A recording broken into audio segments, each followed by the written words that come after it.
මේකද මේ නාගමහා විහාරය කියලා මේක පන්සලක් තේහා ගියපු කතාවක්. ඉතින් මේක රජුරුවන්ගේ රජවාසල කියලා තේම සඳහන් වෙනවා.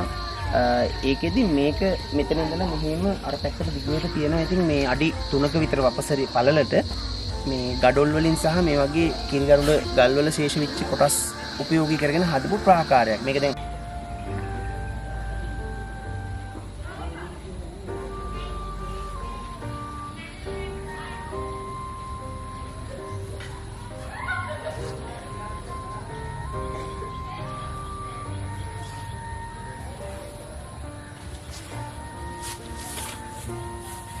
බිමට ශේෂ වෙලා තියෙන. නමුත් මේකේ මේ අර කැණීම් මුකුත් වෙන්නේ නැති වුණාට අපිට මේ මතු පිටින් මේකේ මේ අඩි 3ක විතර පළලට ක්‍රිස්තුපූර්ව දෙවන සියවසේ වගේ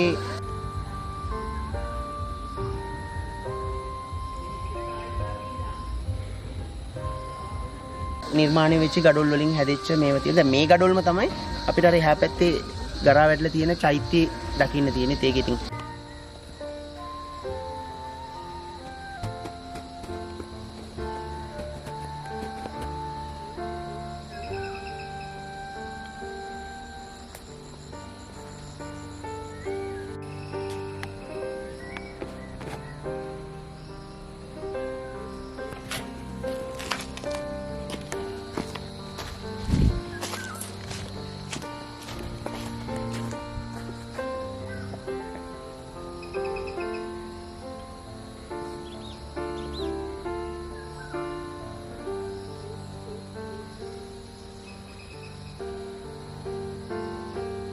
ඒ චෛත්‍යයත් මේ ක්‍රිස්තුපූර්ව දෙවන සියවසේ වගේ කියලා තමයි මේ අනුමාන කරන්නේ. මහා වංශයේ තියෙන සමහර කරුණු කාරණා ඒක මහා වංශයේ 22 වෙනි පරිච්ඡේදයේ 9 වෙනි ඛණ්ඩයට වගේ එනකොට කියන්නේ මුල්ම හරියේ මේ පන්සල පිළිබඳව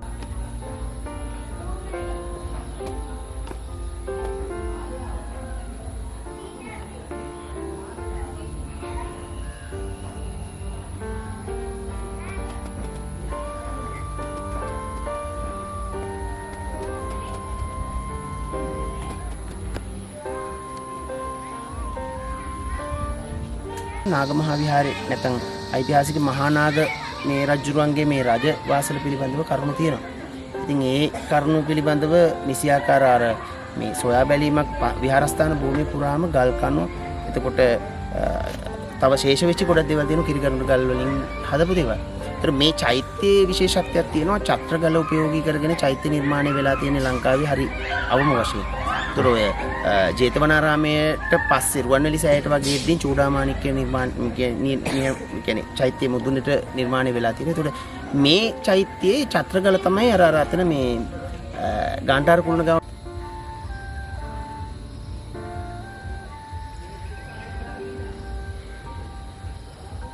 මෙහා පැත්තේ චත්‍රගල උපයෝගී කරලා හදපු චෛත්‍ය 7-8 අතරින් එක චෛත්‍යයක් මේක. ඒකයි අවුරුදු 2300ක විතර පරණ පන්සලක් කියලා කියන්නේ.